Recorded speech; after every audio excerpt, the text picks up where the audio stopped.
Before we move into the 1990s, we've got to take a little bit of a detour and we've got to talk about international trade. Now, I've said before that you really can't separate international trade and international trade policy from domestic policy. The two things are tied together in many different ways. The most important thing to remember is that if we're heavily subsidizing grain inside our country, we have to have trade barriers up to keep grain from coming in from outside of our country.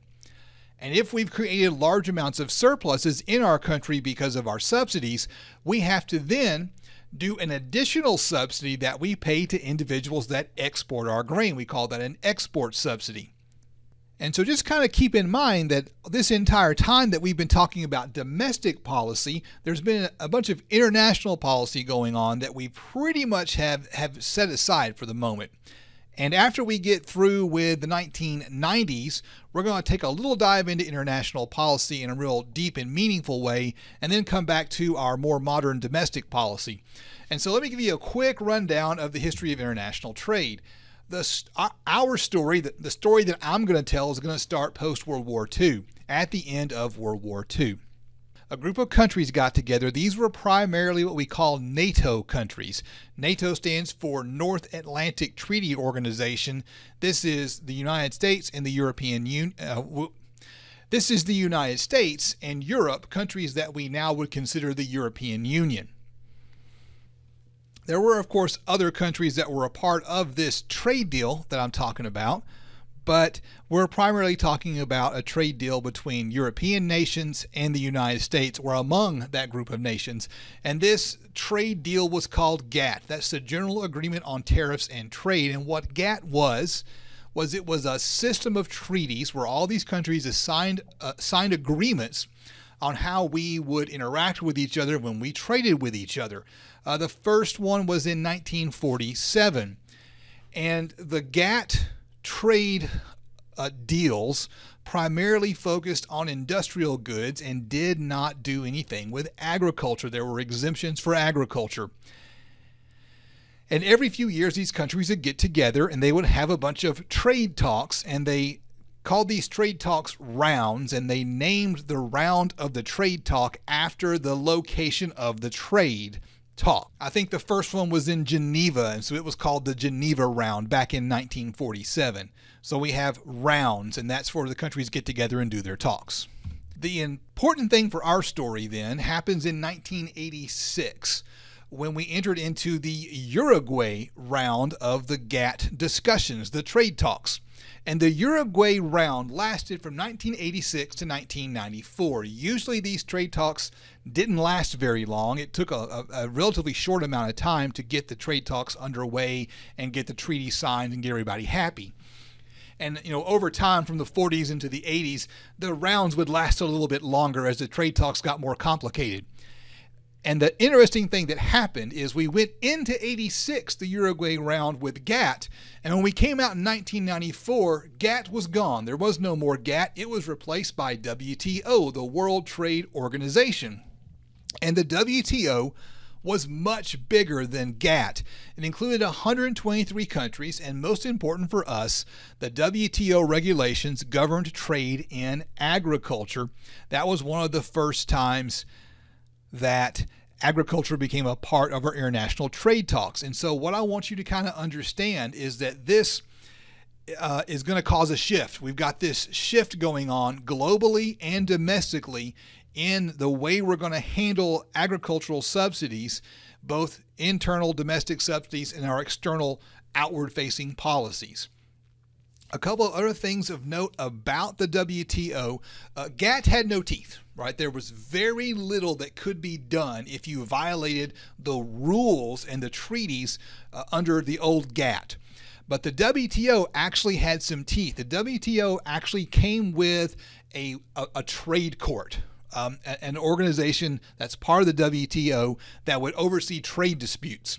And that's going to be really important a little bit later, because you could go to the WTO if you weren't happy with someone else's trade rules and take them to WTO court, and a WTO judge would make a ruling, and if they ruled in your favor, then you were allowed to create retaliatory tariffs against the offending country. And here's a quote. This is a quote from the USDA's Economic Research Service from their website titled the WTO Briefing Room. I think I probably pulled this quote off their website over a decade ago. I found it in some old notes from when I taught International Ag last a long time ago. The Uruguay Round Agreement on Agriculture, the AOA, marked a turning point in the history of the multilateral trading system by subjecting agriculture trade to the same rules that discipline trade in industrial goods. Now, multilateral means trade between multiple countries. So what this is a complicated system of treaties that multiple countries have signed. Or bilateral means two countries interacting with each other as opposed to multiple countries. Prior to the Uruguay Round, GATT allowed waivers on policies that would conflict with U.S. ag policy. Effectively, all ag-related trade policy was off of the table. And what you have to remember is that the U.S. was heavily subsidizing agriculture prior to the Uruguay Round, post-World War II into the 1980s, and the European Union, what we call the European Union now, was doing the same thing. Back in 1962, the European countries got together and they created a thing called the CAP. That's the Common Ag Policy, the CAP.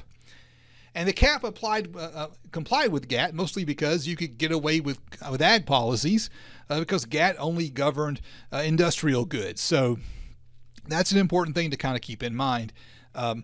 While the U.S. is subsidizing its agriculture, the wealthy countries in Europe are subsidizing theirs. And this is one of those truisms that I want you to understand. Every country that can afford to subsidize its own agriculture and put up trade barriers to protect its own agriculture, they do and they will, because food is an important strategic good, and countries kind of like the idea of protecting their own domestic food supply. Some important parts of the WTO. The first thing is a concept called Terrification, which sounds terrible, but it's really not that bad. The idea behind Terrification is to take a look at all the various rules that govern trade and say, you know what, we're going to simplify them, and we're going to say instead of having a limit to how much you'll let in the country, an import quota, we're going to turn that into an import tariff that has the same impact, and everyone switches from complicated rules for trade to just tariffs, which are just taxes on imports. And then over time, we're going to gradually lower the tariffs. And what you've got to remember is that didn't actually happen. And the reason it didn't happen is because there hasn't been a successful WTO talk since the Uruguay Round. There have been several attempts for countries to come together and write new rules for the WTO, but it never panned out for various reasons. For example, in 1999, the WTO talks were in Seattle, and anti-globalization protesters took to the streets, and all the diplomats and stuff that were there to negotiate the trade talks felt that they weren't safe, and so they just hightailed it out of there. International trade is really complicated. It gets people upset in a hurry. So this gradual lowering of tariffs to the WTO never actually ended up happening. No new export subsidies for agriculture. So if you'd been subsidizing the exportation of an agricultural product, you couldn't make new subsidies. You couldn't add on top of it. And we're supposed to be cutting our current subsidies, as is every other country. It's kind of like we all said, hey, let's draw a line in the sand and say, this is too expensive to keep doing. We can't keep affording to do this. So we're going to all come together, sign a treaty, and we're all going to gradually lower our subsidies together. No retaliation against an existing subsidy, meaning if someone already has a subsidy in place, you can't retaliate against them. And this is important, and there's a typo, but that's okay. It's in bold. There's the typo in bold. A reduction in domestic price supports that distort trade. So we all agreed, all these 123 countries agreed to start cutting agricultural subsidies domestically because these subsidies distort trade globally, and we all agreed together to get rid of these things. And they introduced this color-coded classification system to understand these support systems. Here they are. The red box, the amber box, yellow, the green box, and the blue box. Red box distorts trade, should not be allowed. The amber box distorts trade, and we're supposed to reduce them. Green box does not distort trade, and the blue box distorts trade but is exempt. And if we have time later in the semester, we'll spend more time talking about this. You just need to know that we created this color-coded classification system where we can say, hey, here's a policy, it belongs in the blue box, so we can do it if we want to. And here's another one, it's in the red box, we're not supposed to do it. Let's talk a little bit more about the context here. Post-World War II, both the U.S. and the EU have been subsidizing agriculture and setting up trade barriers, in essence, keeping other countries' agricultural products out of our own and them doing the same thing to us. The Europeans did it with the Common Ag Policy. And what you've got to remember is that these policies get expensive. They're expensive for the taxpayers.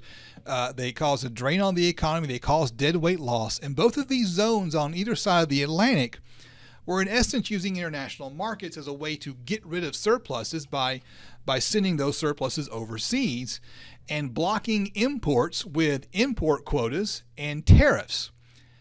And that's just kind of expensive. And so there was this general agreement that we need to cut this out. And at the same time, during this time period in history, the notion of opening up countries to trade, the notion that that is a good idea and we should free up trade, started to get very popular on a global scale.